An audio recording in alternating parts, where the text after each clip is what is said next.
হাইরে যাইরা মাগি কত কিছুই করলি, লাস্ট পর্যায়ে ইংলিশ করে বাইরে লইলি। খুব ভালো করছ রে তুই, বাইরে লওয়ার যে তোর কি নিশা, কত জনের নাকি যে গুদ মারা দিছ তার নাই খবর। ঠিক বলেছিস। এই বাইরে লওয়ার নিগে নিজে জাগাড়ারে খেলতেলা করলি। মাগি তুই যে কাম আরম্ভ করছ খুবই ভালো কাম, রাত গেলেই পয়সা। কষ্ট মধ্যে আর কি, নানান জনের যাত্রা সহ্য করা লাগবো, নানান জনের গাওয়া খান লাগবো, খাইলেই পয়সা পয়সা পয়সা হয়ে যাবি, কুড়িপতি হয়ে যাবি গল্প দিনে। তুই যে কাম আরম্ভ করছ রে,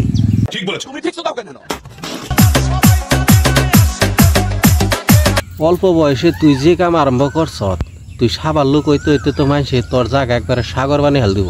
নিঃসন্দেহে তুই ঠিক কথা বলেছিস। বাইরে লওয়ার নিশায় মানুষের মাথা একবার পয়সা গেছে গা। লাস্ট পর্যায়ে যায় মানুষের নাগলে একদম উলঙ্গ বেশে নাগলে ভিডিও বানাবো, তাও বাইরে লবো ভাই। কি দুনিয়া গেল গা বুঝলাম না। আজকালে সবই বাইরে লওয়ার, বাইরে লওয়া কি খুবই ঠেকা, বাইরে না হইলে চলে না। এইরকম ধরনের যে তুই ভিডিও গুনা বানাইলি, এই ভিডিও গুনা যে মানুষে দেখতেছে, তোর শরম লজ্জা কোনে গেছে?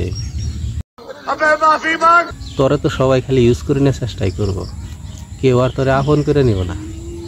একবার যার গোয়া দিনে অভ্যেস হয়ে যায়, তার সারা জীবন গোয়া দিতে দিতেই মরণ নাকি।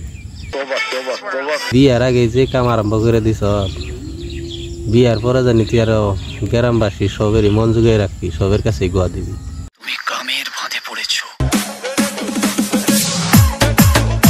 ভাইরাল হওয়ার নিশায় পারবি নে গুয়াহা দেয়, খারাপ ভাবে নিও না, চান্স পাইলে ছাড় দিও না।